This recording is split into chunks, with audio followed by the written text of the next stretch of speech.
The views expressed in this blog are hosted on my own website, are strictly personal, and do not reflect the views of any organization.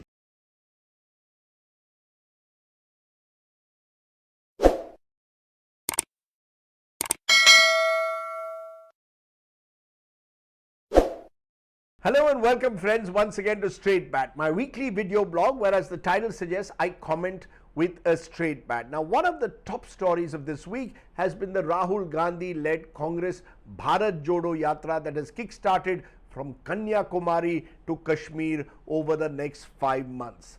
For the Congress, it is perhaps another shot at political revival, an attempt to reconnect with the masses. For me, it's also brought back some personal memories because one of the first big national events that I got to cover as a young journalist was LK Advani's famous Rath yatra. So I thought today I would take you down on a spin down memory lane to a yatra that undoubtedly changed the course of Indian politics. Let's rewind to September 1990. I was 2 years into the profession and at the Times of India in Mumbai, the old lady of Boribandar, desperately looking for any and every opportunity to cover a big story. As it happened, one of our senior political reporters who tracked the BJP at the time fell ill, and I volunteered to take his place and traveled to cover the yatra as it was wending its way through Gujarat from Somnath towards Ayodhya through Maharashtra.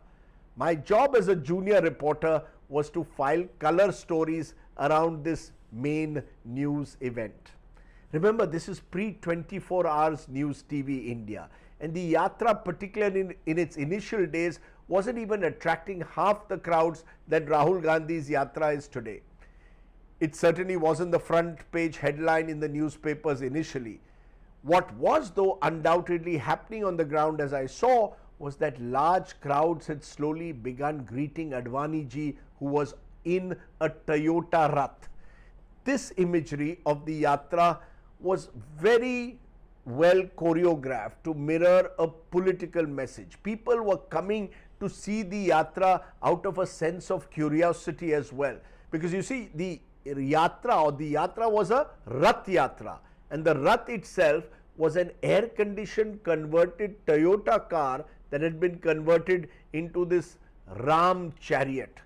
The chariot was escorted by party activists, some of whom were dressed as mythological deities, Hanuman, Lakshman, and of course Lord Ram.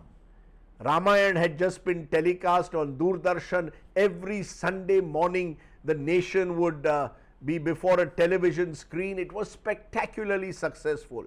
So the yatra was using similar religious symbolism to push forward a political point that the BJP was hoping would catapult it to power. LK Advani was the face. He would usually deliver around 3 to 4 speeches in the day, occasionally stopping at villages, where I noticed, interestingly, a large number of women would always gather as if in a devotional trance. But it was in the metros and on one night in Vadodara and later in Surat that I sensed that this yatra was not just another political journey, but it was something that was creating a real emotional upsurge. That one night in Vadodara, the speakers included a certain Uma Bharti, then a young BJP MP. She was dressed in her flowing saffron robes. Now, Advani ji wasn't a great public speaker. He was more an astute behind the scenes organizer and a cerebral ideologue of the party. He wasn't a rabble rouser. Uma Bharti was. That evening on stage, she was full of fire and brimstone as she called for the recapture of the Babri Masjid. The language she used at times was intemperate, even hate-filled. It was almost as if every Muslim in this country was, dare I say, a Babar ki aulad in her words. The crowd, though, was enthused by all the shrill rhetoric they were hearing. The Vishwa Hindu Parishad had already built a strong presence in Gujarat, and it was the VHP and the Bajrang Dal foot soldiers that we saw everywhere. Interestingly, off the stage, Uma Bharti was a very different person. She was ever smiling, ever courteous, soft spoken, and dare I say, even flirtatious. I recall the morning after her Vadodara speech, we were staying in the same hotel as her. As I was heading towards the breakfast table, I got a knock on the door. It was Uma ji. Chalo Rajdeep, आज मैं तुम्हारे लिए चाय बनाती हूँ. Now, amongst her many skills, Uma Bharti ji is a very fine cook. She also told me once how she could fly a chopper and horse ride. Now, if Uma ji could be very different on and off stage, so to some extent could another sannyasin whom we discovered during the Rath yatra.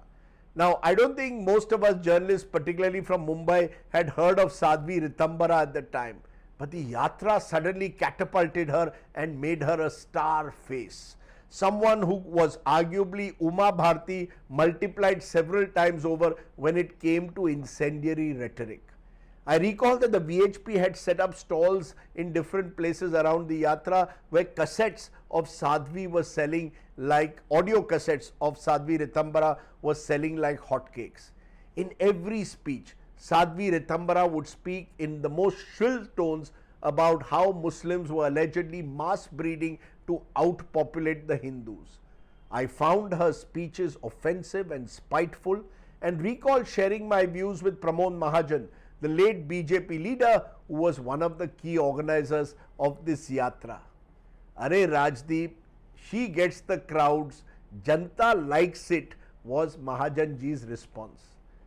Now, until then, I had known Mr. Mahajan as a suave, media savvy politician, very sharp in his political moves, but also close at the time to Mumbai's industrialists. Now, as he defended the Sadhvi's brand of divisive politics, saying Janta ko pasand hai, I was seeing a very different Pramod Mahajan.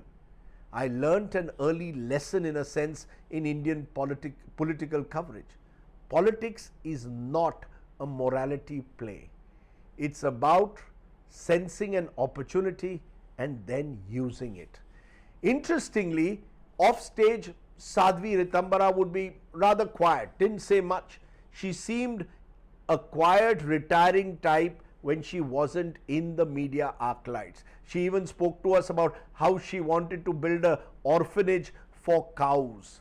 And yet, unlike an Uma Bharti, I could never warm up to a Sadhvi Ritambara because I saw in her divisive rhetoric an ominous portent for the future. Years later, I would spot her at the inauguration of Narendra Modi's Prime Ministership in the Rashtrapati Bhavan forecourt in 2014. Now, the yatra wended its way from Gujarat into Maharashtra. The crowds were getting large again with local Shiv Sainiks enthusiastically joining in. The Maharashtra government had much stricter police bandobast. It was Congress ruled at the time, and I distinctly remember though how one police officer with a red tika on his forehead went to seek Advani ji's blessings in his Rath. Clearly, Ram Bhakti was no longer confined just to citizens but also to the men in khaki. And I learnt as a result another early lesson. Being an officer of the state doesn't mean that you are able to separate your call of duty from your political and religious affiliations. In later years, as I would cover terrible riots in Mumbai and Gujarat and watch the role of the police, I wasn't surprised that officers were accused of partisanship.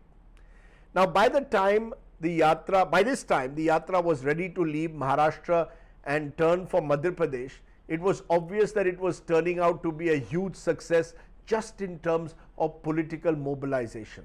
It was making front page headlines. Questions were being asked that when the yatra enters North India, what will happen? How will it affect the uneasy relationship the BJP had with the then VP Singh government that the BJP was supporting from outside? Now, I had been with the yatra for about a week through Gujarat and Maharashtra when I got a message from the office that it was time for me to head back to the Mumbai headquarters. The Delhi office, Rajdeep, will now take over coverage of the yatra, I was informed. I learnt another lesson. Journalists can be very territorial. Opportunities for young journalists can be limited. Seize them when you can. Those few days were a real education for me. I could sense, as did many people far more senior and experienced than me, that the BJP was slowly but surely emerging as a formidable political force. Now, can the Congress do a BJP and also use its Bharat Jodo Yatra to re-energize its cadres? Well, truth is 2022, my friends, is not 1990. A success of the yatra depends on several factors, including a compelling message, an inspirational messenger, and a robust organization. The BJP in 1990 had all three. Does the Congress really have the capacity to mobilize and mass connect through a yatra? We'll get an answer to that question, I think, over the next few months. But yes, before I forget, the other star of the Ram Rath Yatra in Gujarat was a certain Narendra Damodar Das Modi. He was in charge of organizing the Gujarat leg of the yatra as the BJP's then state secretary and was also the chief media coordinator. My early impression of him was of an immaculately dressed in spotless white kurta pajama, trimmed beard gent who was a bundle of energy. I remember one day in Surat, the telex machine wasn't working and we were struggling therefore to send our typed copy out. Remember, this is also in a way the pre-computer age. Mr. Modi immediately organized several fax machines for us. From organizing fax machines to running the country now, Narendra Modi has come a long way. Which brings me to my final life lesson from that Rath Yatra. In life and politics, never underestimate anyone. Who knows what Rahul Gandhi's media manager today will become tomorrow. Think about it. That was the straight bat. Do of course subscribe to my YouTube channel for many more such videos. For now, stay well, stay safe. Jai Hind, Namaskar.